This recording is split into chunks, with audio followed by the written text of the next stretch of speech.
Just shut the door Yeah, the mics are hot, people. It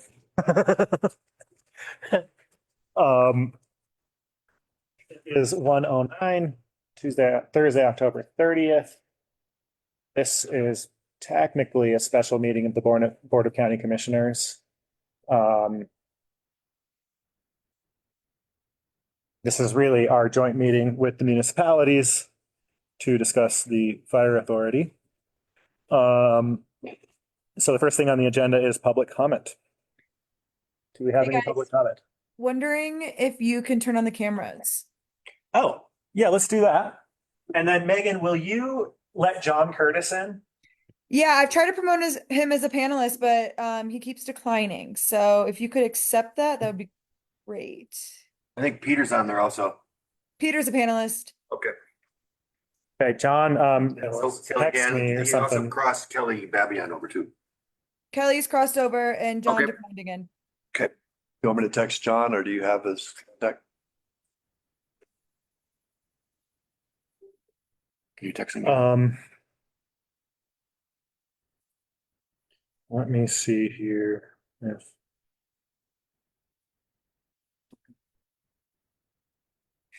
I think I have John's number.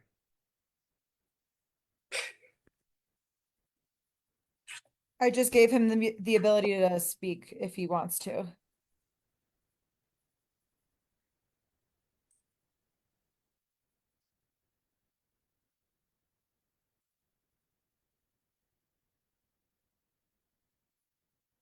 Okay. So I just texted John. I'll let you know what I hear from him. John, we hope that you can hear us. I'm going to close public comment. Let's proceed. We're now sitting as the Emergency Services General Improvement District Board of Directors. I do want to pass along Mitch Houston's regrets for not being able to attend. He was invited by Congressman Nagoose to, along with a local activist, to discuss childcare needs in Clear Creek in a roundtable. So glad he's representing those needs over there, and he's definitely the person for the job. So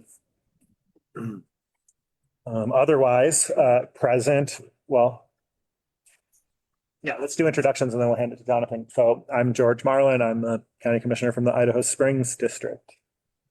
Jeanette Peel, Empire Town Administrator. Randy Horning, Empire Town Board. Annette Kelsey, Police Judge for Georgetown. Rich Barrows, Board of Selectmen, Georgetown. Andy Marsh, Idaho Springs City Administrator. Mayor Chuck Harmon sends his regrets today. Jonathan Barch, CDR Associates, here to help facilitate. Colton Roloff, Deputy County Manager, Clear Creek County. Randy Wheelock, County Commissioner, Clear Creek County. Brian Bossart, County Manager. Okay, that's everybody in the room.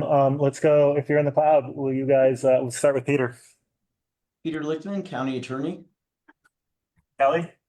Kelly Babian, Fire Chief. Okay, and then John Curtis is present as an attendee. Oh, and it is, John, your hand is up. I'm here. Oh, and you can speak. I can see against, yeah. John Curtis, Idaho Springs.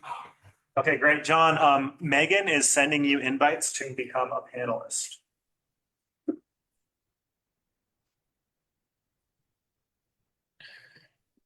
And Megan, I see another hand up. Would you text that individual and ask if their hand is up for public comment? I will. Yes. Okay.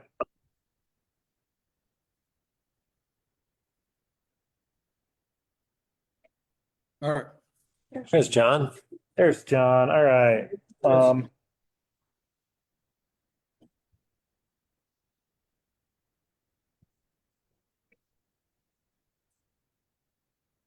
I'm just going to pause for just a second. I know I closed public comment, but.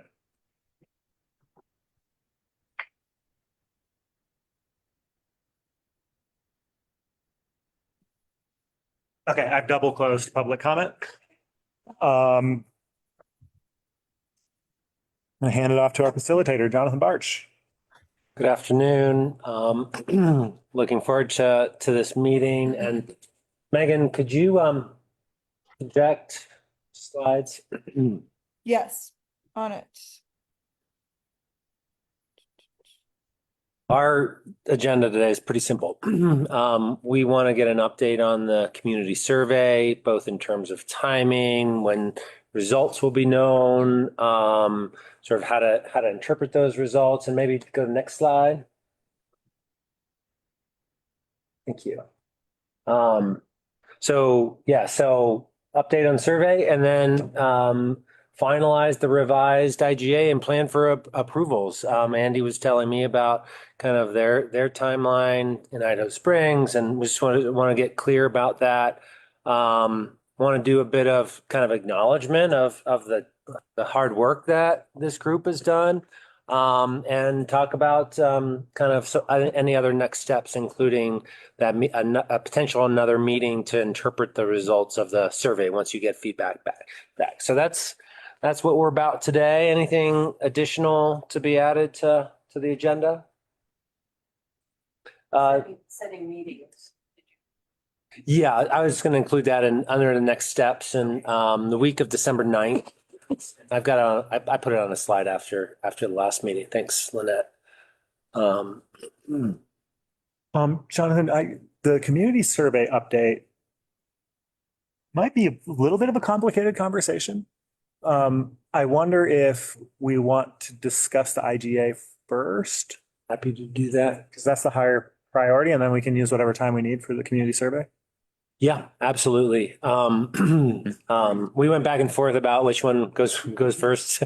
I did have an update as well. I know a couple of you had asked about Silver Plume and their participation, and so I reached out to Chris, and he's resigned from the boards, and that they're appointing a new member. So he suggested I reach out to the town clerk related to that. So I know that was a question that was raised at last meeting.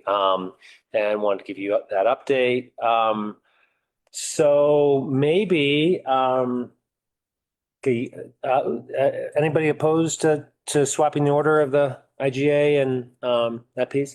I had hoped to do kind of just a review of those similar slides that I did last time, because it kind of walks us through how we got here. And so Megan, if you could advance the slide one, next one, we'll come back to the community survey. I was been reflecting on kind of where you've come from, and how much work you've accomplished. And, I think when I got engaged here, it was about evaluating those various governance and funding options and what changes can support long-term effectiveness, the broader organizational goals, and one of the things that was agreed upon or noted was the need for additional funding. It was coming off of, discussions that I had, really worried about sort of lapses in this IGA and service and impact on the firefighters themselves and a variety of those kind of things.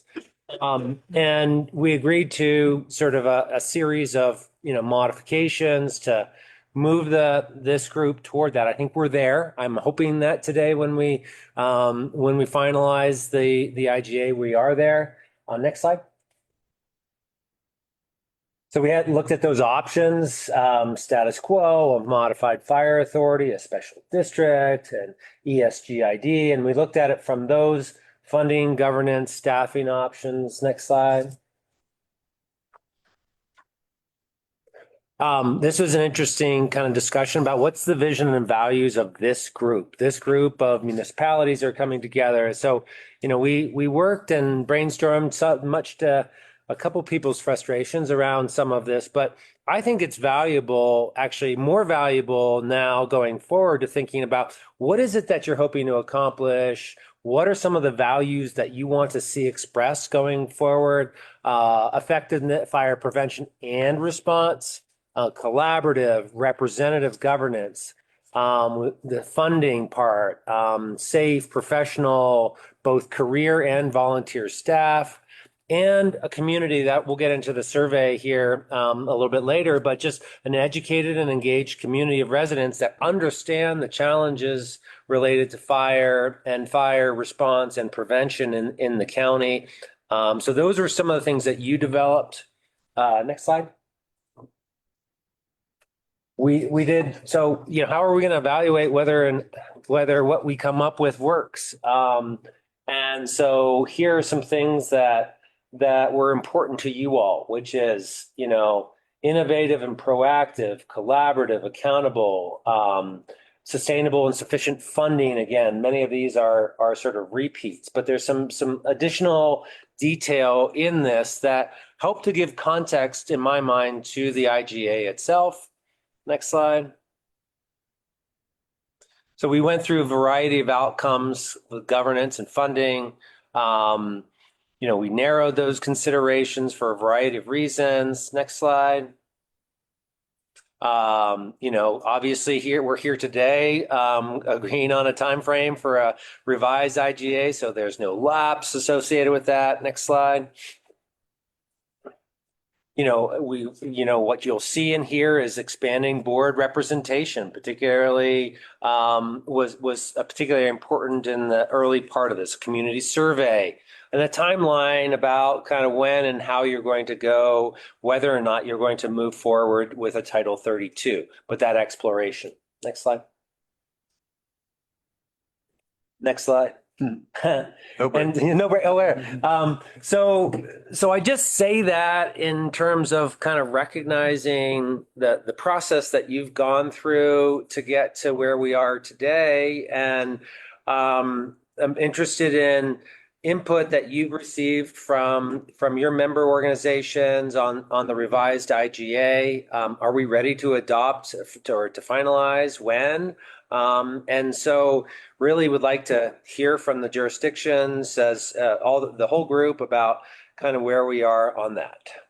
So Andy, do you want to start? Our attorney, the Idaho Springs attorney, has been in touch with the county attorney, and I think we're ready to take it to council for adoption. Okay. Right now, we're tentatively, based on the outcome of this meeting, we're planning to take it to city council on November 12th. Has your full council had a chance to review it, or did they understand the structure of the changes? We're gonna do that in work session before the meeting on the 12th, that immediately before. And barring any issues there or any delays there, we're to have it on for adoption. So yes, it's possible that it could go to work session on the 12th, and then they may not be ready to adopt it, but Has there been a flavor of sort of any discussions as it relates to this? I mean, any sort of context from an Idaho Springs perspective about that in terms of ready to go to council for both the work session and then adoption on the 12th? Anything that this group should be aware of, whether it's kudos or concerns? no, I think we're all interested in getting the IGA renewed before the end of the year and keep that going. I think the changes that are made make sense. I don't think there's any disagreement with the changes that are proposed. I know one of the big ones is the representation. So, and that's really not necessarily directly a city issue. So I could be surprised, but I think we're on track. Great. Thank you. How about Georgetown? I'll defer to. Okay, we did do a work session on the draft at one of our more recent meetings, Larry, but didn't have any objections to any of the changes. I went through kind of paragraph by paragraph about what Peter Lippman style, paragraph by. And, this section got changed, this one got changed and described the changes. We have it on our December 10th agenda. Seemed to be in agreement. We did come up with 2 edits, and Jerry said the town attorney was going to send his edit directly to Peter. I'm hoping that got through. It's on page 3. Megan, maybe we can stop sharing. I think if we just keep these questions on mind. Peter, have you received those? So I received an email from Jerry with one edit Correct. I thought And you then- said two, Lynette, so just want to make sure. I'm getting to the second one. Gotcha. The second one was just on the signature pages. We lost our town clerk has resigned. So the signature for who attests my signature will change. That was all. Okay. And What was the first? what's the first one then? The On first page, one was Just- on page 3. Yeah, I can go through those. I may be able to just go through them. Might be easier if I just tell Okay, everybody sure. what the towns did. But Lynette, can you just confirm with me right now it's going to be blank? Who's going to attest? It'll be Tasia Hart. She's been appointed our deputy clerk. Okay. you have the spelling for all that? Yeah, I Tasia, have. Kaazia. I'll take care of that. Thank you. Peter, are you planning on doing a screen share? Yeah, I can, absolutely. I just was waiting. I'm happy to go through the legal discussion. I just didn't know if there were any non-substantive changes that you wanted. I didn't want to interfere with what Okay. you all were doing in the flow. The only hesitancy that my board had was they're a little concerned because we already have a very high sales tax rate that their concern is what happens when additional sales tax in the form of a public safety tax gets brought for the voters. What does that do at the cash register? Does that cause somebody to say, well, no, you can keep your goods because that's too high? Because they're already getting a little bit of that pushback, so. But it wasn't a deal breaker here. Just a concern, and I think to be fair, you've raised this issue all along, and I think that in terms of it's not an impediment to the moving forward with the IGA, but it's a concern in the future as the sales tax issue if that becomes reality. Anything you want to add? That's perfect. Okay. Peter, do you want to are there more legal parts that you've received then? Is there a list of those? Yeah, it's only, I received comments from the city of Idaho Springs, the town of Georgetown, and from the fire authority, Bob Cole. Okay. And I've already incorporated them, so I may as well just share the screen. So why don't you just hang on to that, and just from Empire's perspective, what's the flavor of your discussions? Welcome, Randy. Good to meet you. Member, we can ask him. I will put you on the spot. We've been trying to give updates the last several meetings, so they kind of knew what was coming up. Talked through the funding and the board changes as much as I could remember at that particular meeting. Seemed like there weren't any objections necessarily. That was my interpretation. You have anything to add? You're welcome to. I believe so. I think the only thing the boss ever mentioned was the accountability for the different districts, something like that. So, Yeah. Accountability, you say? yeah, the representation of the districts and make sure everybody's represented equally and has the right number of people on the board. Yeah. I mean, that certainly has been a topic from day one, from when I joined, which is what does that representation look like? And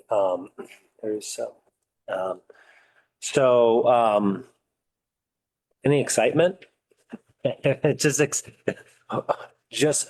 begrudging willingness. I mean, in some ways is sort of, in my way of looking at this is, it's not Right now, it's not that different than the IGA, besides the representation and this effort to kind of consider a Title 32, but it's also a commitment to each other in terms of moving forward. I guess that's part of how I see this countywide partnership, and hoping that it's more than begrudging acceptance, that this is a good outcome, if you will. And I don't want to put words in your mouth, just wondering about the sentiment associated with that. When I was sharing it with them, I certainly said, I feel like we've accomplished a lot and the meetings are much more productive than the first few. It was a rough start, but it's going much better and we're accomplishing something. And I do think that, I hope that they appreciate seeing that as well, that we've been able to give some updates and say, hey, we're moving forward. We've got something that we're going to do and we're going to keep working on it. So. Good. Because I think the assumption is, one, that more resources are necessary. And two, that without agreement about how to do that, that becomes really hard to implement in the county. And so that there's a need for that. And so glad to hear it. How about from the county commissioner's perspective? We've got missing Mitch and George and Randy. Anything to add to the IGA sort of adoption, formalization timeframe, or comments on that? We're a little more predictable than the municipalities because there's only three of us and we've been. That's the main thing. I think that we can more than live with this agreement. I am grateful that sort of the equal representation concerns that we brought, that we found at least an interim solution to. And I'm excited to move forward and that take sort of the energy that we have in this room to the ballot, right? And that's the next step. So notwithstanding concerns, anything that Peter has unearthed, I don't expect our board to have any curveballs for you all. No. Okay. I think from my perspective, it's gone very well. And yeah, they say to be county commissioner, there's only one qualification. You have to know how to count to two. And we have, I think it's actually helped that it wasn't theater, it was real when it happened, but we've had we've disagreed as two commissioners sitting in the room when there's there's two or three of us here. And we've disagreed right here in front of everybody. So it became clear that at least we hadn't formed a conspiracy yet. But no, and I think one thing I would just like to offer because of to what Jeanette just said, and I'm really pleased that she's reporting how well things are going now. I would even say that what we perceive as a rocky start has gone about as well as we could have hoped. If you think about what we came into the room with, I don't think there's anything that's happened in this room from the very first meeting that was unpredictable or unforeseeable or would hold that we'd be aghast at because it was all stuff we were already saying when we got here. And as my therapist says to me, and I'll say, boy, I feel like I really failed that conversation. She said, why? Well, because we went through this thing and this disagreement. And she's like, didn't you have to go through it? Wasn't there only one way to go through it, which was to go through it? So so you went through it and you identified some issues and then you came back and solved the issues. She said, that's resounding success. That's as good as it gets. As you told the truth, you figured out what the differences were, you solved the problem, and so I think it's been really good so far. And to also repeat what George just said, I don't think there's anything in this, we don't have any curveballs to bring in. I mean, it's down on paper, what we're thinking. So. Right. And so do you have a date upon which you would? December 10th. December 10th. It's on the agenda for action, December 10th. Okay. Great. And Empire, did I get a date? November 19th is our regular board meeting where we're planning on adopting. And as I mentioned, I had reached out to Christian, and so we'll have to kind of see where in terms of going forward with Silver Plum. So an action item there in terms of. I don't have to be the only one. Actually, I think this might be good for more than just one person to start making outreach, but certainly willing to call the mayor and others that are on that board. Great. And I like, this would be a great moment for other people to volunteer to do that as well.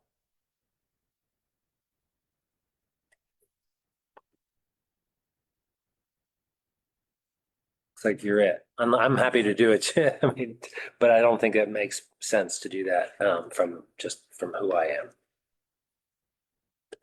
Okay. George, you're it. If you'll take that I'm response. gonna text Lee right now. Let's see, have we missed any entity, any perspective? I didn't actually mention dates. I'm hoping in either of our meetings in November, depending on what else is happening. I'm hoping to squeeze it in November. So before the end of November. Okay. And so the last one will be, it's on the board, the county commissioners docket on the 10th. Empire on the 19th of November. Georgetown before the end of the month. Idaho Springs on the 12th. More that we need to say about that? Well done. It's Peter's edits. Peter's edits. I'm hoping, Peter, they're not fatal flaws, but let's work through them. You're muted, Peter. Yeah, There we got it. No, they are not, fortunately. Hold on, let me share my screen. Let me just find it.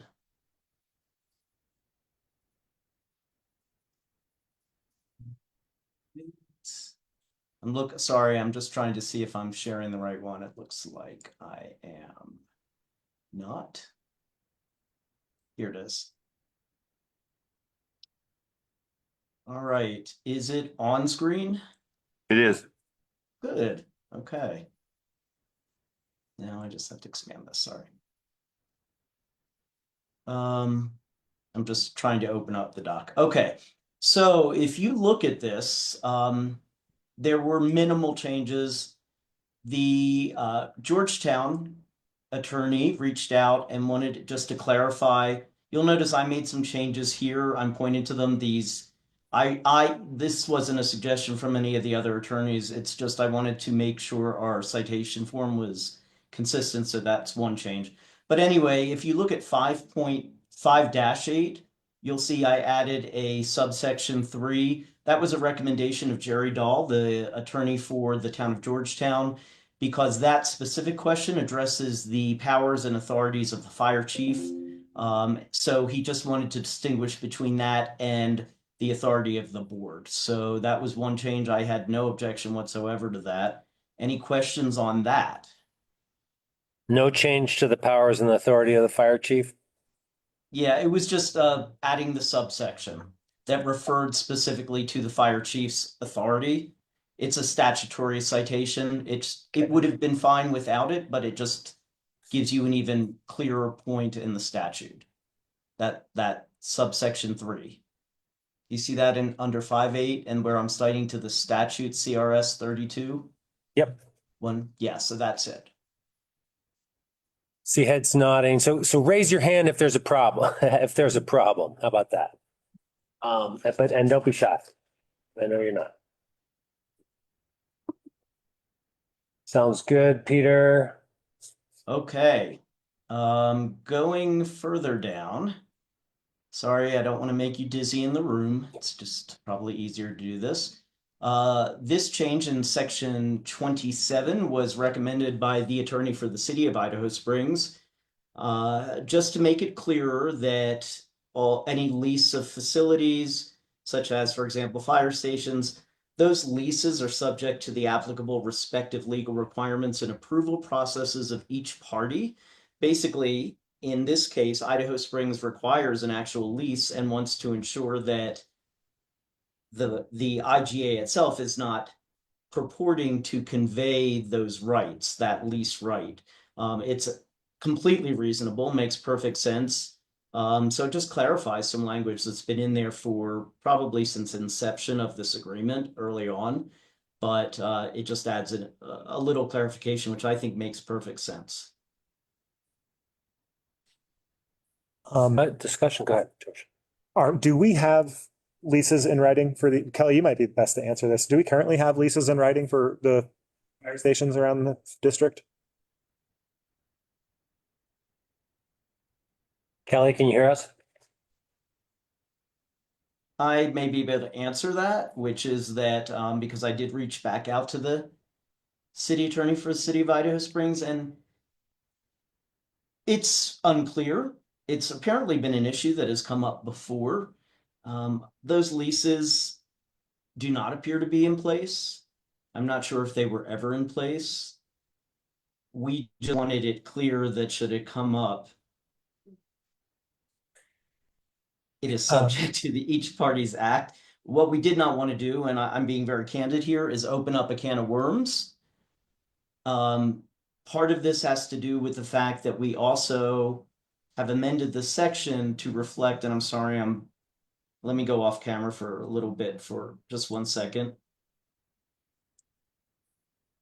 I always get this shuddering on my screen of when I'm on Zoom. Anyway, we didn't want to open it back up to have to go back and negotiate new leases. Part of the amendments here were that, if you remember at the end of the last meeting, we discussed the rolling stock, the trucks and so forth. We're all just going to be transferred to the fire authority so that the only remaining capital infrastructure stock was the fire stations themselves. If the parties do want us to go back and negotiate leases for these facilities, we can. It will delay this a little bit, and our goal here is not to delay it. Go ahead, George. My only outstanding question, I think the idea that we should try to get these leases formalized before we sign the IGA is, yeah, I agree with you, a bad one. My only question, I don't think there's any history or any intent to charge for these leases. Is anybody, somebody correct me if I'm wrong. Do we want to write that into the agreement? Do we even need to? Maybe we don't even need to. I just sort of wanted to like point to an elephant and make sure that we all see it. Sorry, Rich. Questions, thoughts? Lynette, I see your head. I never anticipated trying to charge the fire authority for the use of the building. And they're already paying the lights and heat and, yeah, keeping things up. I don't see any need to write that in here. I agree. Andy says he agrees. Jeanette, Doesn't affect us because we don't own the one in Empires. And I don't know that it needs to be written into the agreement. I think we're fine.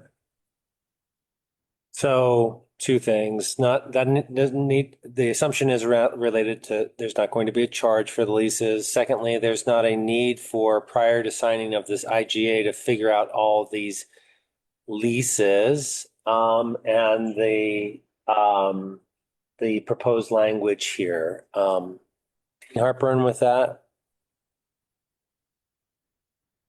Okay, it looks like, Peter fixed it by putting in this piece, and it can be, if it is an issue, it can be addressed later.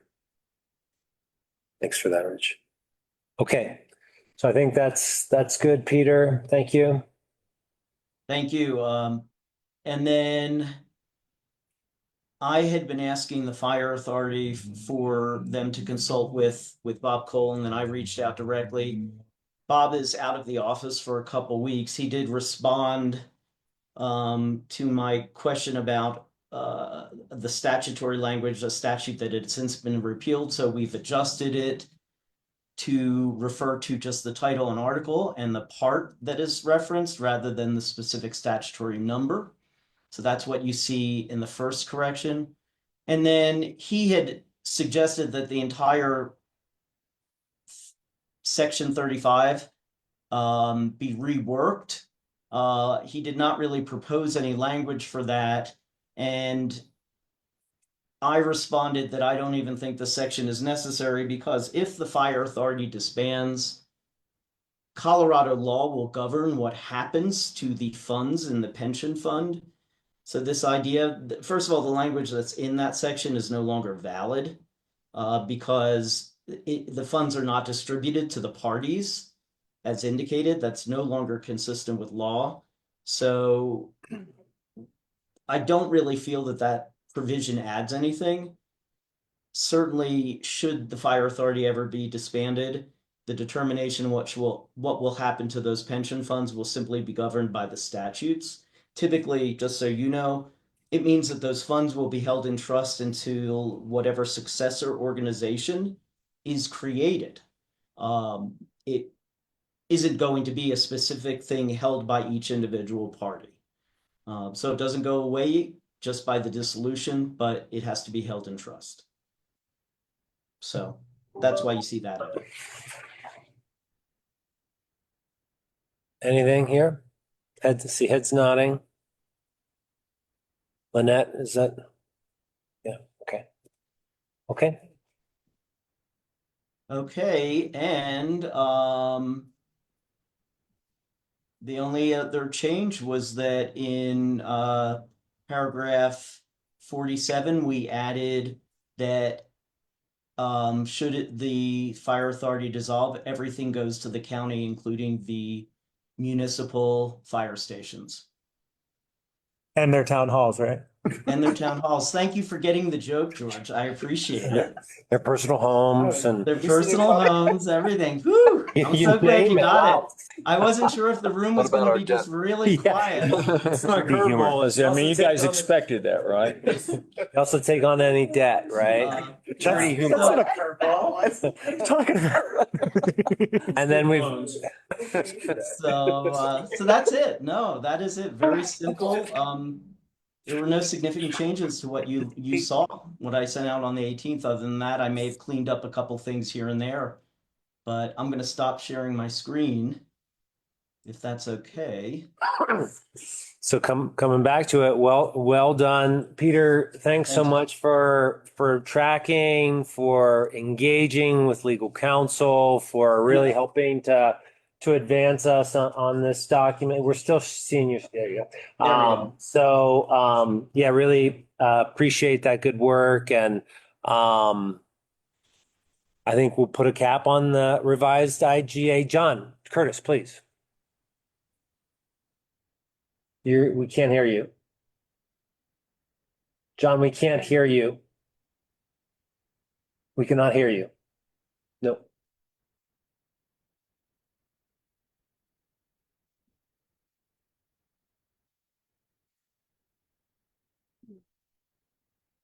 You could type something into the chat.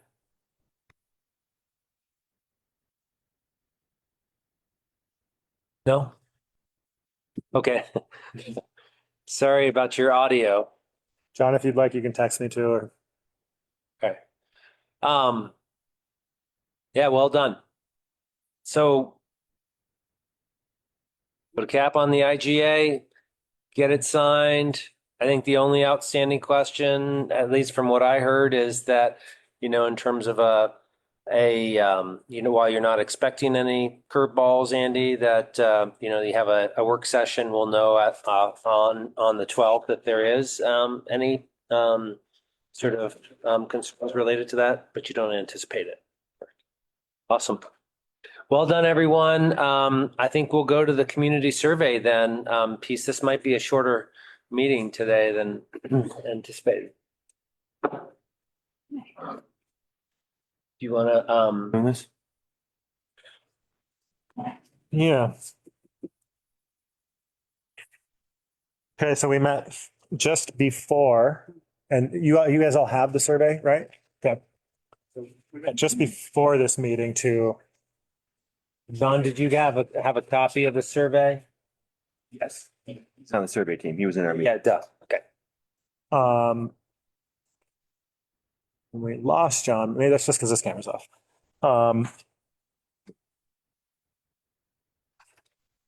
That's not the right document, Megan. Sorry. I'll forward it to you. You're looking for one with some graphics on it. So our goal here is to incorporate any feedback delivered today by November 1st, distribute the draft, finalize the draft, and send to printer on the 8th. Have it mailed by the 12th, close the survey by the 6th. That's the timeline. The week of the 9th, we need to schedule a meeting to discuss the results of that survey. So that's one of the things that we need to accomplish today. As far as the survey itself, it still needs a close proofread. I think county staff is planning on covering.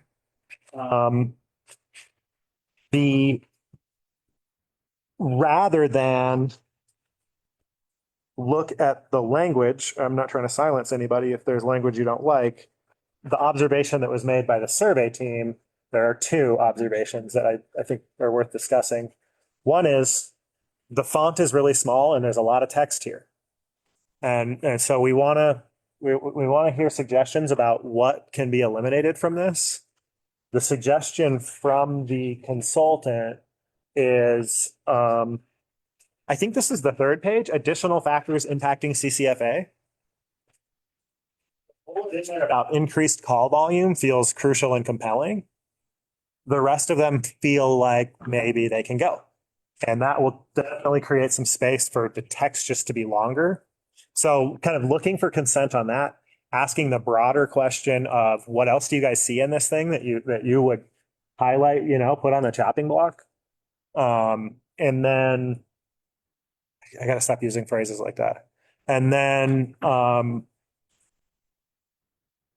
there's one other subject we have to talk about getting information comparing our tax rates to our neighbors, but we'll discuss that in a second. So 3 things to discuss. First one is what can be removed from here, and are you okay with removing those 4 bullets from the additional factors? The idea of removing those 4 factors these are demographic issues. You have an aging population, dispersed aging, dispersed, a population that's growing, and it's sort of the assumption is that's information, albeit accurate. It maybe doesn't really help to inform the survey about how much or how willing they would be to. Is that? Yeah. Drivers. And the proposal is to make. The proposal is to make a little infographic out of that remaining bullet. Yeah. Okay. Any objections to that, Lynette? Well, I was just thinking in terms of, if you could condense the rest of them into a demographic considerations of aging, dispersed. You could shrink it down and still have it be a factor. So which one you're thinking, like aging and Aging, dispersed population, growth,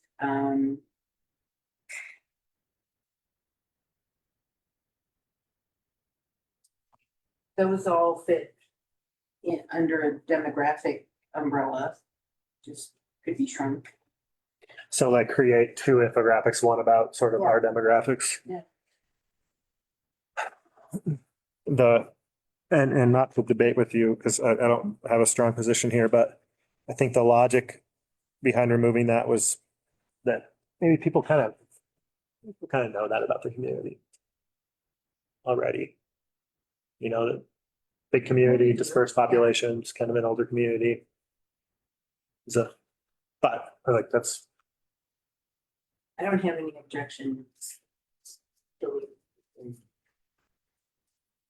And the idea primarily of deleting is less information, more larger, and I can resonate with the small text kind of piece related to that, but just wanting to confirm that the intent of that is to just create more space, more readability, and really focus on the discriminators associated with, the responses to this survey.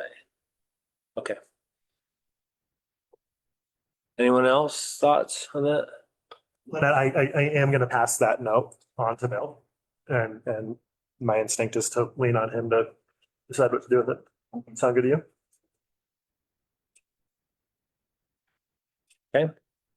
So then that's the first one. The second one was anything else to be that you're looking for other ideas about to remove, not on the survey questions themselves, but in terms of the overall context. Is that right? There's my instinct on the questions is to really lean on Bill. Bill believes that if we can get a question out of this, we'll get a better response rate if we can get at least one question out of this. So if anybody has thoughts about the question you would poll, if you could, but also just on the content, and I think that's the more important issue. If you see any content in here that you think is maybe you think it's verbose or maybe you think it's not crucial.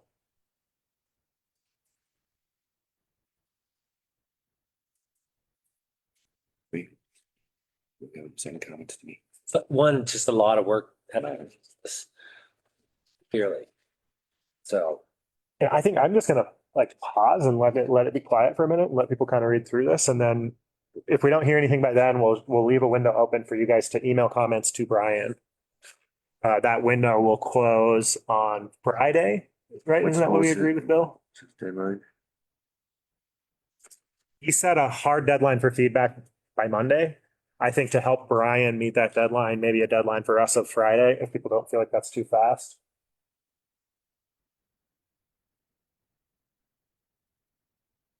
Yeah. That'd be helpful.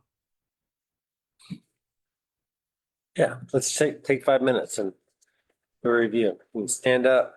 Yeah, you know what? We'll just call it. Yeah, bio break, 5 minutes. You want the entire document reviewed in 5 minutes, or are you just talking about the? I think it's the high level kind of review. We're not looking for grammar. I mean, there's the survey and then there's the introduction to the survey, the framing. And so do we want to read all the framing and really be critical about that as well? Just trying to make sure what we come back with. And do we need 10 minutes if that's the case? Yeah, what would be most helpful in terms of because to me, that's my point about all the work that's gone into these survey questions themselves. I think you paid a. We're hoping we're not going to re-edit this thing, and you've seen it already too. Yeah. So it's just the big picture piece here. Trying to shrink it down a little bit, right? Yeah, like a high level skim to try to shrink it down.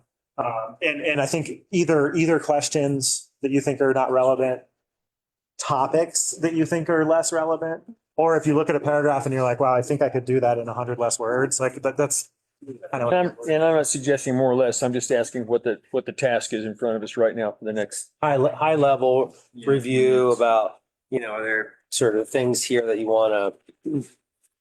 that you think aren't as important, questions that haven't been asked. Again, you spent a lot of time, you've had a chance to review. So it's kind of a, fatal flaw kind of thing. Yeah. Okay. We are going to do a recess. I'm going to go ahead and mute the microphone and I'm going to go to the bathroom.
Okay, you all, we are back and the mics are hot. And we are here to complete our conversation of the survey. Does anyone have any observations they want to share? My first one is just me, I'm not trying to be overly critical. I just want to clarify that. It's just a thought, because when I read the first question. So you're on the question section. Okay. Okay, let's, yeah, go ahead. Like, it's not really about fire, it's really more about other data. And this is a fire survey, and if we had to throw one out, I think that could easily be thrown out. Mm-hmm. So. Mm-hmm. What does Bill say about that kind of context setting sort of question? Because I know it's typical in many surveys, which is to sort of understand the sort of the big picture related to that. Have you talked about that? Probably did early on, but I'm not sure I remember. I remember him saying basic version of what you just said is that it's good to know, especially if you're getting a bad result, like where people's priorities really are. Where they might have been coming from. Right. Yeah. Um, I get that. One thing I remember looking at the first time I read this and saw that question was, it mentions wildfire risk. Well, this is a fire. It's a survey about fire response. And as important a factor as wildfire risk is in fire, in fire response management in this county, it's not the only, wildfire isn't the only fire factor. And it's kind of struck me as, well, yeah, I mean, wildfire response or wildfire risk. And there are other fire risks as well. So I just didn't know if it needed to be, if there was something about it that seemed to lean only on wildfire as a reason to have a fire response system that seemed oxymoronic to me. Yeah. It's a criticism of the same question. It's a little different slant, but. Yeah, I'm kind of like, okay, now what? I mean, we get the data and it's like, okay, it still doesn't pertain to fire, and I can understand it's a springboard. However, it's like, okay, what are we going to do with that? Okay. For this survey, like I just don't see how it helps. Would you feel better if it said fire risk and response or something like that? Fire prevention and If it was fire risk questions and you're asking them their concerns from the very beginning, then sure. also, so Like yeah, this is instead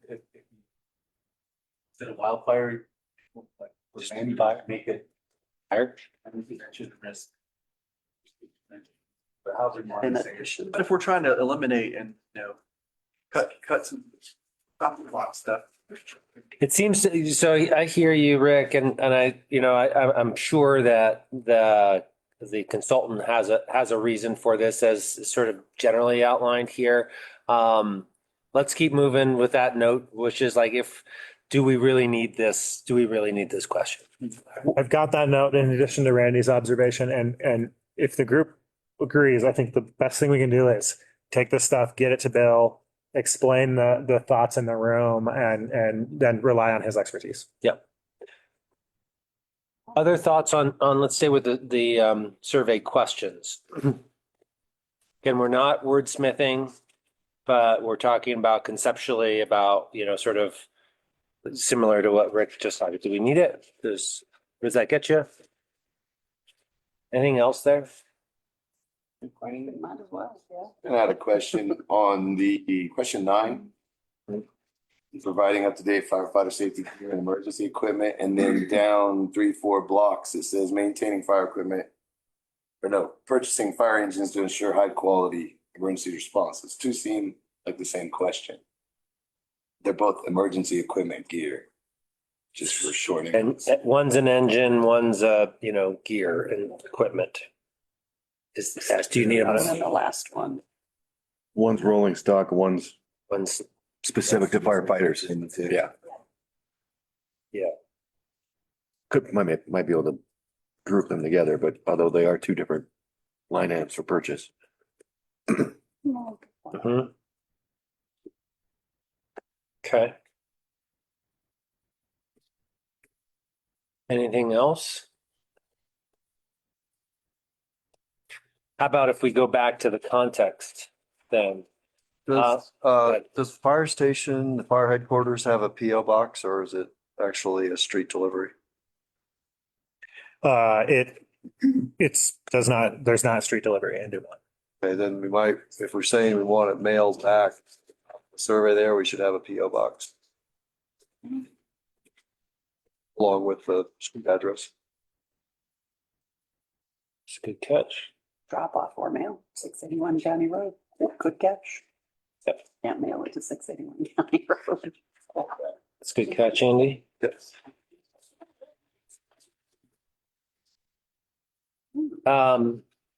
So I think the additional factors was talked about using an to cut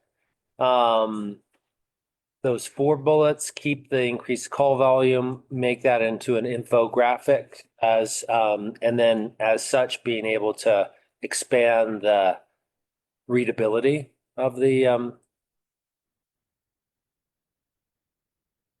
agree, any disagreement with that idea? Lynette, you had talked about, so that these, aging and dispersed and population growth are important factors, but just in terms of looking for space, you can live with that. Okay. Yeah. Any other parts here so that's I take that as a third with that proposal or that suggestion, George. What else?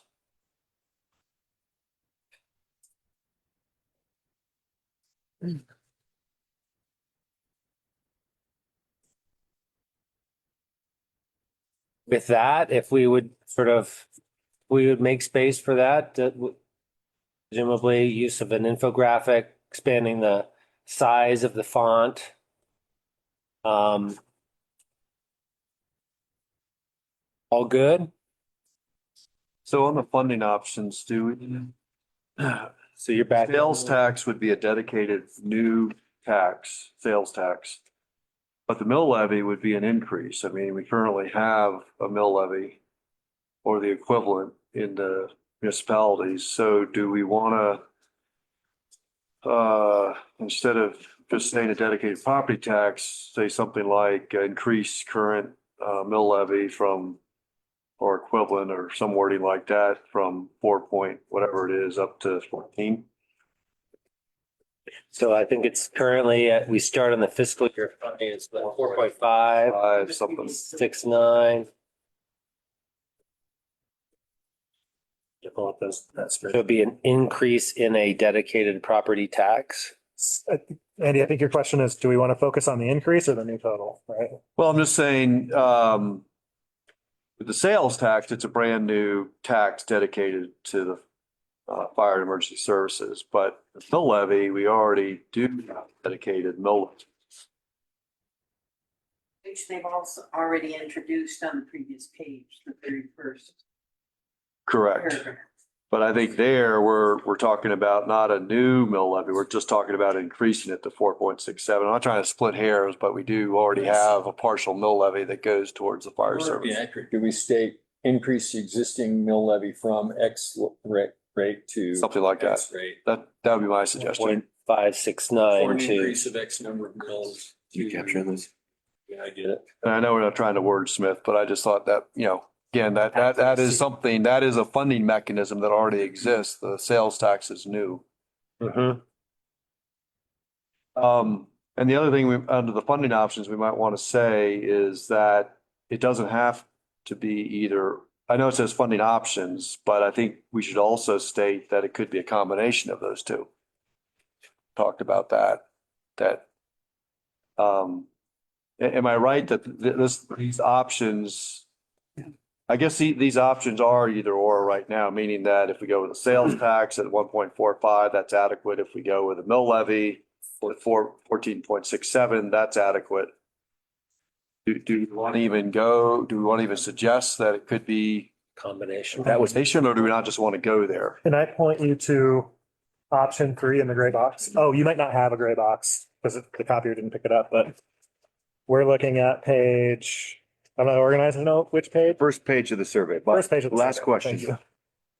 First page of the survey, last question. 3. Okay. That one asks if they prefer a combination. Okay. Okay. So you get at the combo question in option 3 of the question 6. And I think I'm gonna make your comment for you about that's not a rate, that's an increase. That's what we would need to get to 9 mils for 1% and 9 mils to get us to better.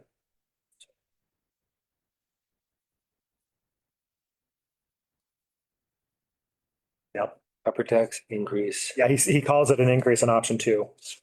but an increase of 14.67, but it's actually a 2. 2. So 14. I think it might be an increase of 14. I'm trying to find where I was. So it's to 18 is the total? Yeah, well, that would make sense because 19? why am I forgetting the name? Mission CIT report said So 19? 19.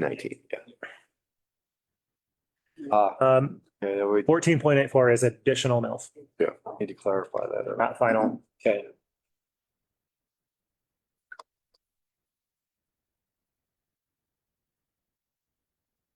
This room is tired of hearing about taxes. Yesterday, I'm talking about, never mind, sorry. Okay. I'm not. Can I keep going? Okay, so under staffing and capital plan, funding options, same page, I think, at least from a municipality perspective, I think a big issue we talked about is right now, the only full-time staffing comes out of Dumont for the for the municipalities, all the municipalities. So at least from my perspective and the municipal perspective, I think that's a big deal. And part of the plan with the staffing is to put full-time staffing in at least 2 of the municipalities to improve response times, particularly to the more densely populated areas and some of the higher building risk areas. So again, I know we don't want to get in the weeds on this. We want to make sure people understand this, but I think residents and voters are going to relate to what's in it for where I live, what's in it for me, and not to be selfish, but that's what people at first, when you're asking for money, they're going to want to know, okay, well, how does it benefit us? And I think from Idaho Springs perspective, it's a huge benefit to be able to have full-time staffing, whether paid or volunteer, on duty 24/7, which is historic. In recent years, we haven't had that. And that's important.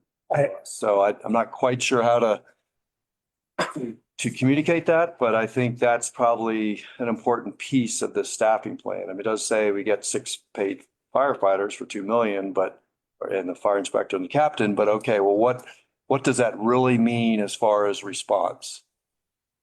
So I just maybe stating something about what the staffing currently is as far as response. And I think it's an engine out of Dumont.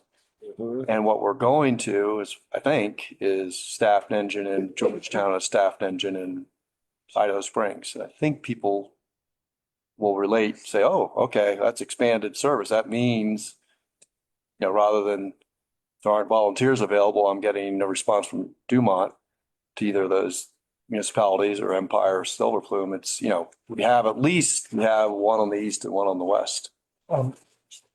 Andy, I think, and Kelly, I hope you're listening because I know you're closer to this than I am.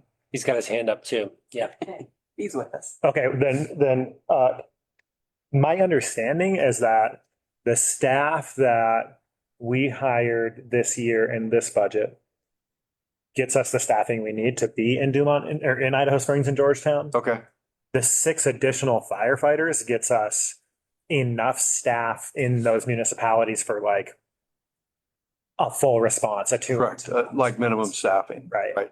But I think, again, somehow that the layperson can understand that. I think it's important to show, maybe I'll modify what I said to just show some of the progress we're making, but where we need to be.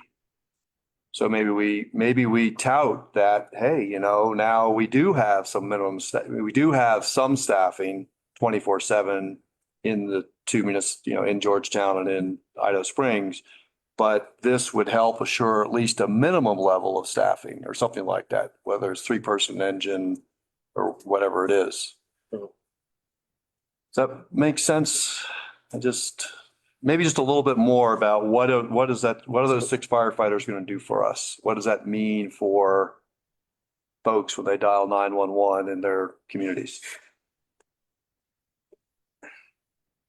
I'm not sure. 6 full-time paid firefighters, you know, it's sort of, so go ahead, Brian. I was just thinking you want to go to Kelly. Oh, yeah, sorry, Kelly.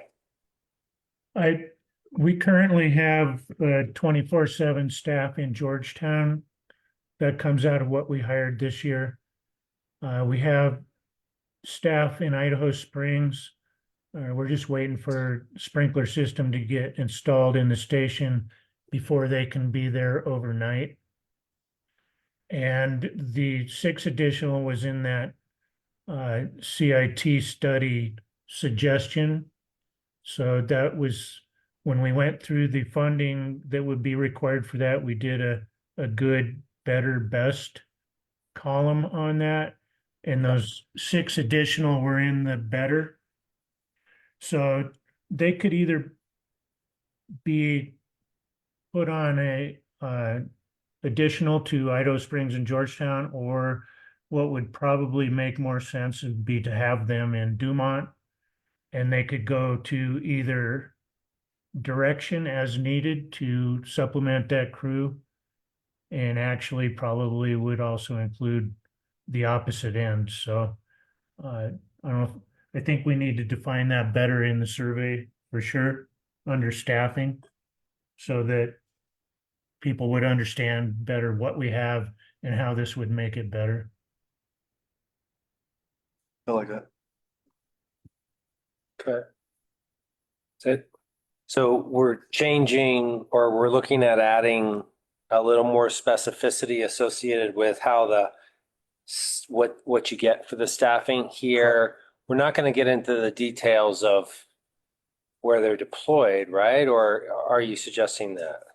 I'm not opposed to what Kelly just suggested, is that, I mean, I think that makes sense if we have some level of staffing, full-time staffing, 24/7 in Georgetown and Idaho Springs, and you know, the fire authority believes it's the best to have these firefighter staff an engine in Dumont that can go either direction. I think that's a reasonable plan as well. I don't think we need to get in the weeds on that, but I think we may want to share what that means for 6 more firefighters. Okay.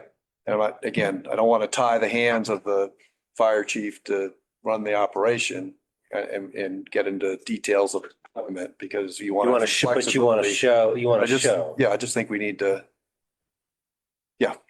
Kelly, to what extent is getting these 6 paid firefighters getting us back to a period of time when, like, is there a period of time when we had volunteer staffing at those 3 stations?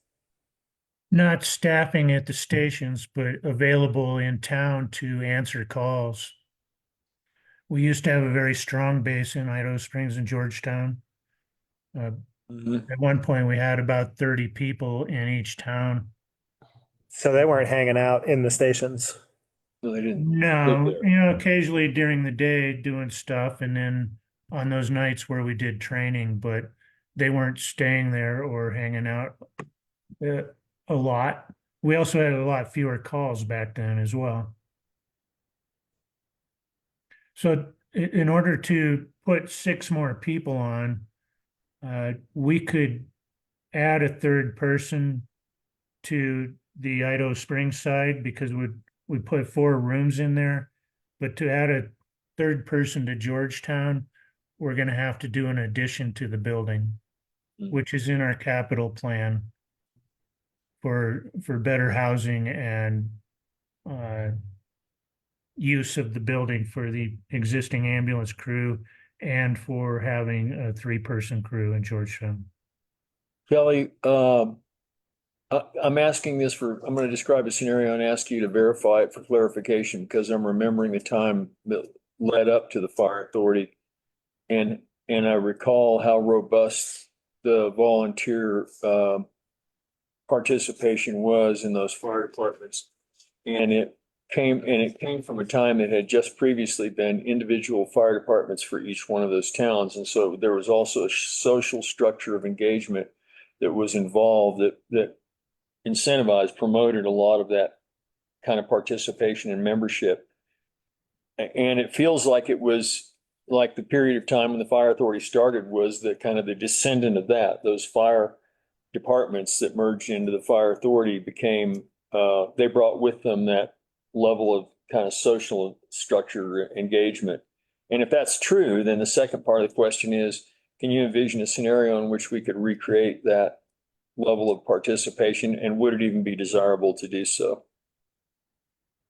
Well, I don't, with the way real estate is and short-term rentals and all of that stuff, I don't foresee us having a very strong local volunteer base again. It, you know, the typical volunteer firefighter is a younger male that is single and low income or lower income. We don't see much and over time, we haven't seen much participation from upper income level older people. The older people we had were ones that were typically on the department from early beginnings and stayed on until they retired. And those people are gone. So not to say that we won't have community volunteers in the future. We're constantly getting a rotation of them coming and going. The housing is really going to be a big factor in that. And it's been a big factor going back to when the first legalization of weed came in, and people started coming in and buying up property to take advantage of that. And we saw a reduction in volunteers on that. So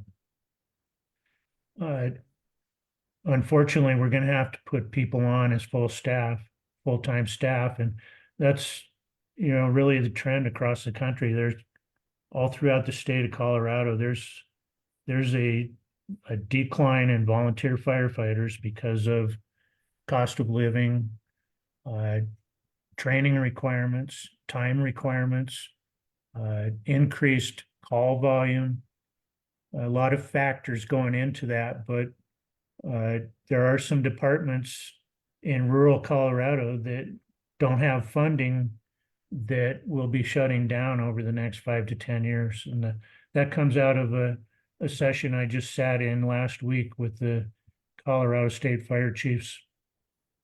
So probably didn't answer your question, and I rambled on a bit there, but No, that's really helpful, Kelly. I think what we're trying to do is what do you need to say here? How can you provide some clarity related to what you get for the increases? So if this was to pass, what might be there? Obviously this is a lot more detail than you can include in the survey, but can you give and maybe that's a question for Bill, which is like, is there a way to, whether it's paid firefighters, sort of level of staffing levels and maybe the general locations and increase in response time, something like that. I don't know. For those of you who have been working through this, I'm sure you've talked, somewhat about that. What do you think? Lynette, thoughts?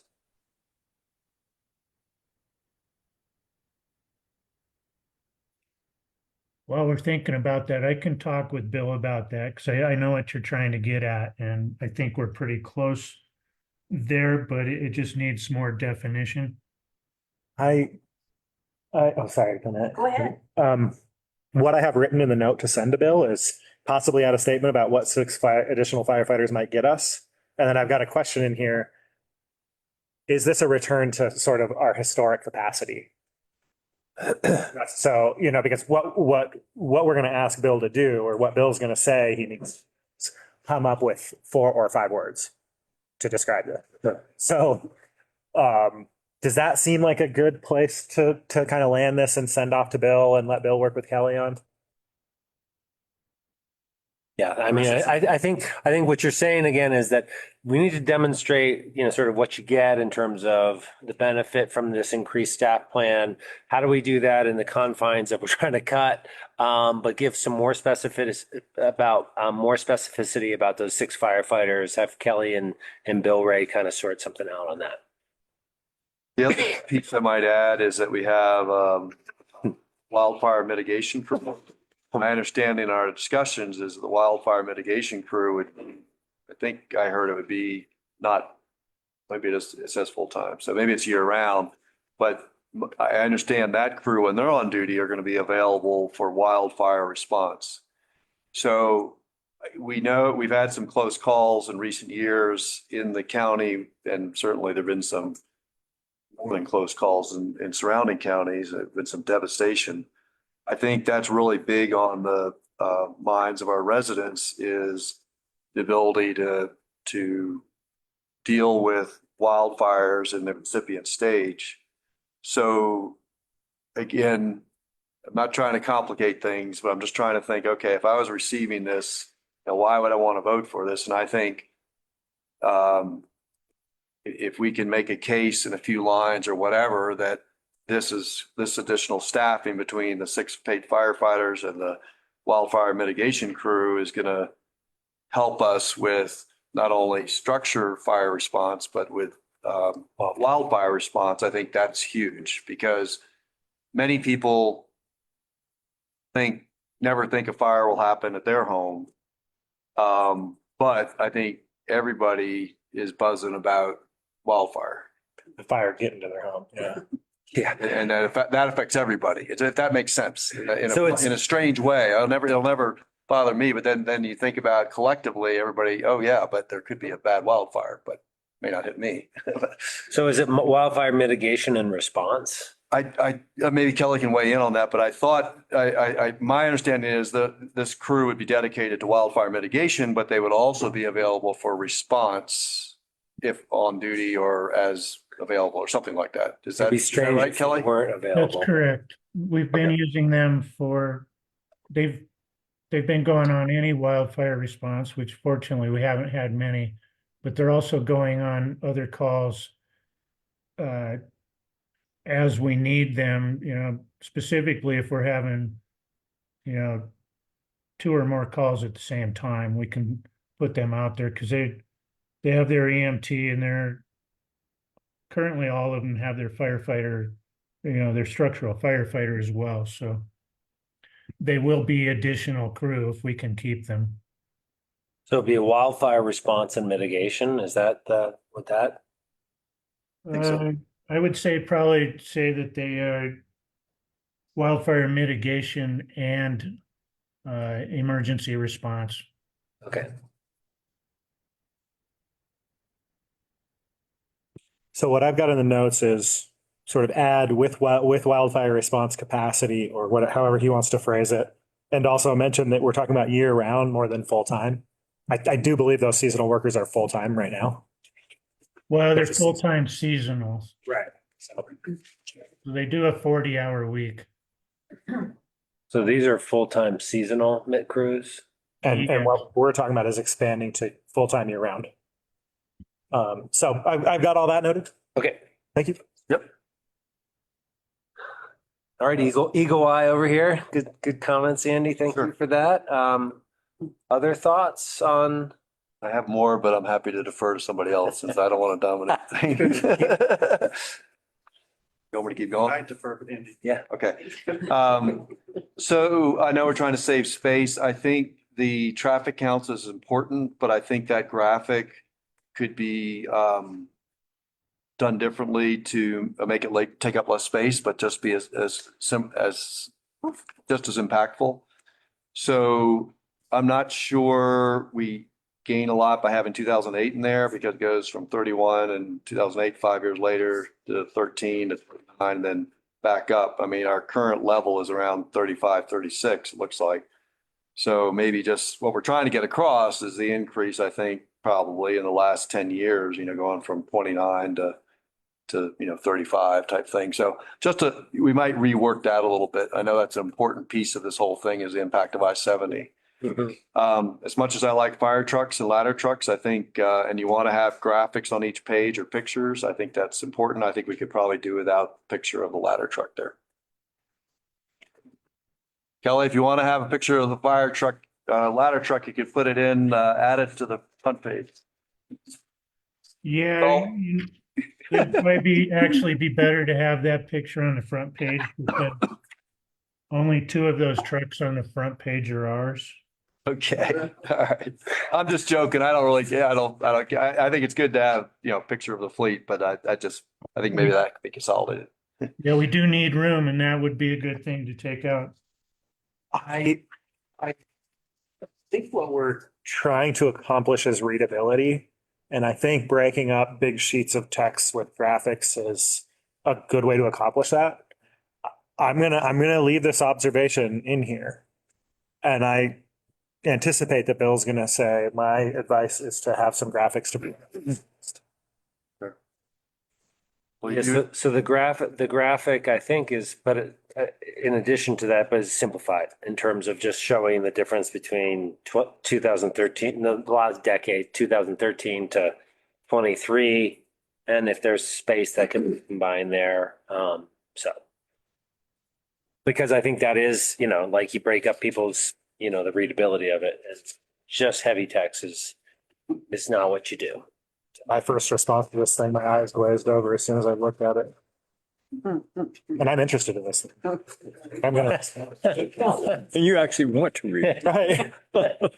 You got more? I do. Ongoing operational challenges, I believe, unless I missed it, the first time we mentioned the mission CIT report. Is it in this section, maybe? So I think if that's the first reference, we either there or somewhere, just say a little bit about that study that we went through. But unless I'm missing it. Can you help me locate your comment? This is under page 2, ongoing operational challenges paragraph. There, yeah. And it talks about the mission CIT. People aren't going to know what that is. They're going to, most people won't know what that is to see that mission CIT. Now, I just think we need to say a little bit more about what that was. And independent. Something like that. Cindy wants another couple paragraphs explaining. No, I'm not suggesting that. You're right. The reference earlier in the document was removed somehow. Because we did have a reference at one point. We need him to proofread. So there's something like mission CIT analysis, an independent review of. Yeah, we had that in there at one point. Okay. Keep going, Andy.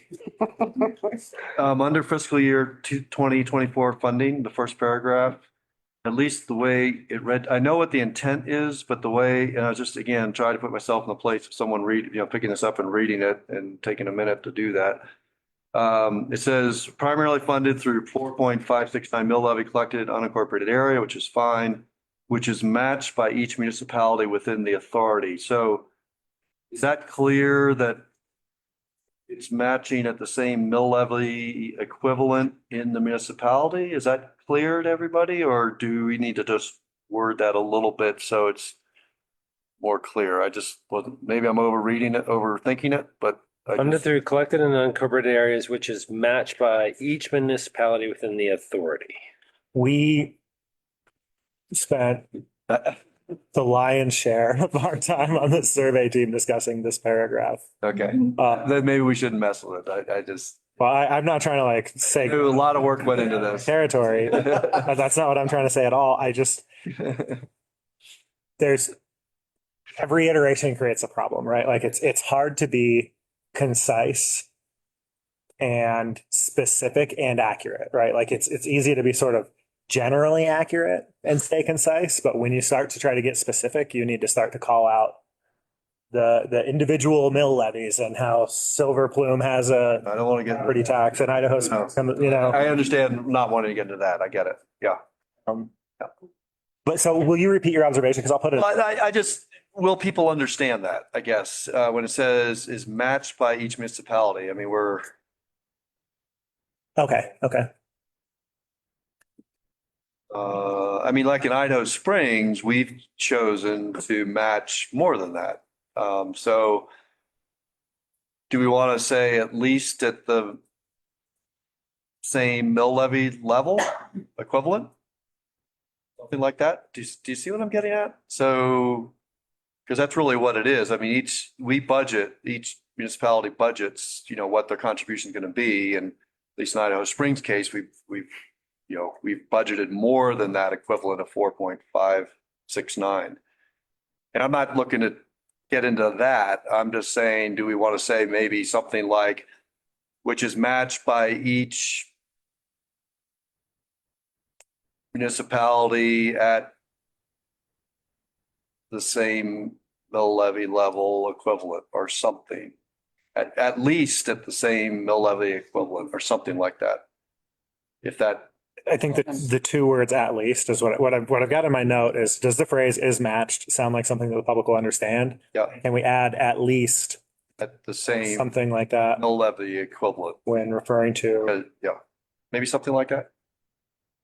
Okay, got it. Matched by at least. Because that's true. I mean, that's all true. That's part of the IGA is that each municipality doesn't have to have that kind of mill levy, but that they're expected to Match that. fund at that equivalent. Yeah. And how they do it, it's up to them. Yeah. And I mean, just like a reminder, if it's okay with the group, I really want to send this stuff off to Bill and let him kind of do what he can with this. What I want to do is I don't want to indicate that like promises are being made unless anybody feels like they need to insist on any of these comments. I'm not asking for that. No, I'm just trying to make it as, Just trying to improve it. yeah. First page, down at the bottom, I think, I know it's stated elsewhere in the survey, but right on the front page, and sometimes people might not even get past the first page. We might want to just clarify right on the front page, you got the QR code, which many people know how to use, but some don't. You might want to indicate somehow that there are different ways of responding. So you've got, when this gets mailed out, it's going to have the written survey, right? So people can fill it out manually, or they can go online, or they can just scan the QR code, which is going online, but there are different ways to do it. So it just says complete this community, survey by this date, has a QR code, but at least on this page, right at the front, which some people may not have to get by the first page, they may not see, oh, there's a survey inside, or, oh, there are different ways of doing it, or, oh, I don't have a computer, I don't know how to do that type thing. Yeah. So just, again, just a thought about, we're trying to get people to react, to act on this, and some people might give it 10 seconds, some people might give it a minute. Some might look at just the whole thing. So just a thought. I've got add website, add some reference about encouraging people to scan. We are an older demographic. I've found that with QR codes, you need a little bit of instruction. And I know we've got that here at the beginning of the survey. I get that, but I'm just saying some people might not get there. Right. I'd say survey inside or something, or instructions inside or something like that. I know we can't have all the space to add wording and complicate it. That's a good catch. Our insurance company just had this thing where we do some online training to get a reduction in our rates. And it was through a QR code. And I had to call into them and tell them it wouldn't allow me to access it, and I needed an online access, which they then sent to me.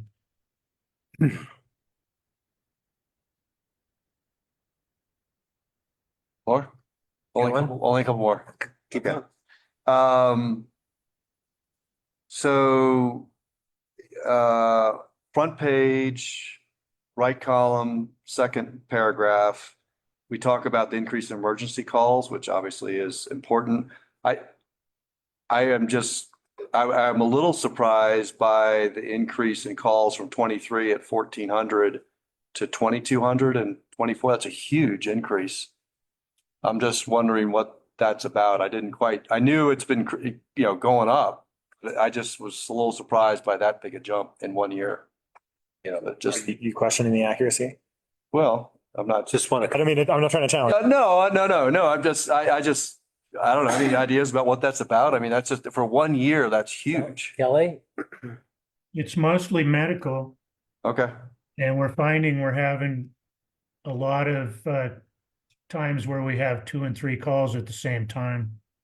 okay, So it's mostly Not real. traffic increase in medical. It's Okay. not an increase in I don't think fire response. that's it. Truck fires, yes, they're up, but not structure or wildland fire, but almost all medical, and then some backcountry stuff. That's getting real popular. We've already been to the new bike park 4 times. that's on us. I heard it's All great right. though. Okay.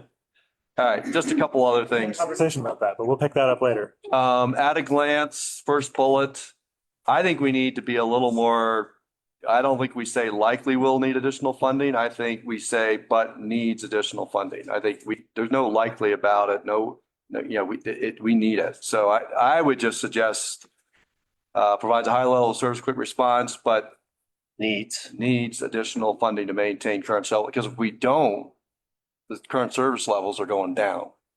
I think we need to tell it like it is right from the beginning there. My favorite part of that is that it's something that we can remove. Yep. I've given you a couple things that can be like maybe removed. And just one, like 2 other things. The 5 jurisdictions, there's a little typo there. 5 jurisdictions that make up Clear Creek Fire Authority. That for Oh, yeah, we caught that one. okay. Yep.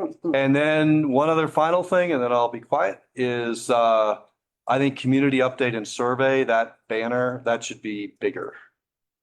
Because that kind of gets lost between the fire trucks and Clear Creek Fire Authority. So however you want to format that, I just think we need to make that bigger. And again, I would suggest that we also have a little call to action up there somehow, like, hey, there's a survey inside to fill out.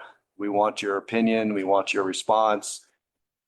Fire Authority needs you, or something like that. Otherwise, if they just think it's a newsletter, they may not get very far in it. But if they say, oh, they really want to hear what I have to say, how do I do that? I think that's important. So those are my thoughts, just looking it over now. Thanks A for lot of good work went into this. Thank you to the subgroup that did all the legwork in making this happen. anyone else? All right, good job. Thank you, Andy. Yeah, comments. That's a lot of good comments from one source. It's almost like you've worked in a fire department or something. Yeah, it's like you know something about fire. It's like riding a bike. Yeah. A lot has changed, but yeah, some stuff doesn't change. Or other firefighter, back to those discussion. Sounds good. I don't. Sounds good. Thanks. Background in fire. So we're gonna look at another date then for the for the next meeting. You were thinking, I believe, week of December 9th.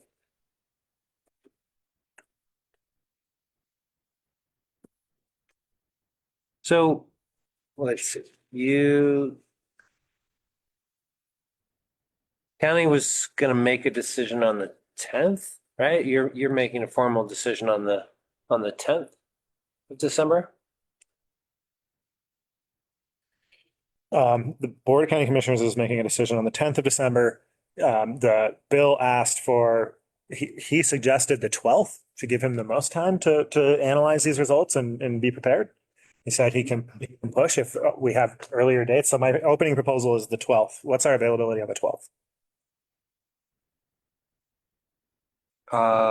The CTI, this affects the county too. The CTIO expanded operations PLT meeting is proposed. Number 2 is proposed for that day at 10:30.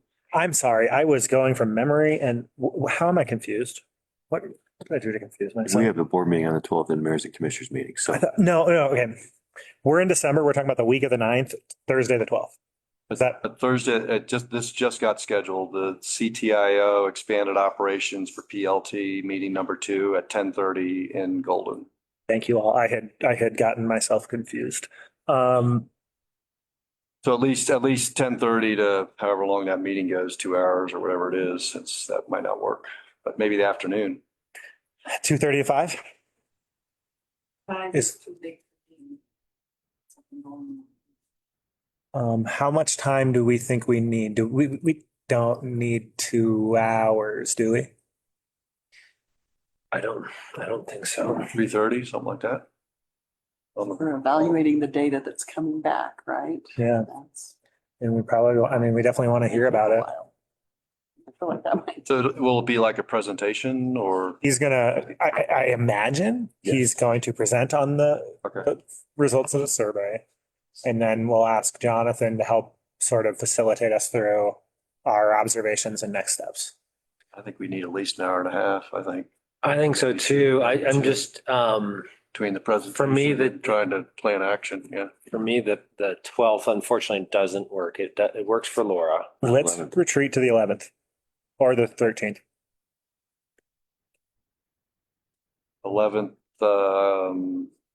11th available all day. Let me find. But the 13th? The Monday or the 13th anytime for me, Friday Springs, I think. Friday sucks, sorry. 11th's okay. Night, I'm out Not of available. town on the 11th, 10th, 11th. Then let's look at the 13th. What are people's challenges on, Friday, the 13th? other than it being, Is that where, Brian, this doesn't work? That's a loaded question. Yeah.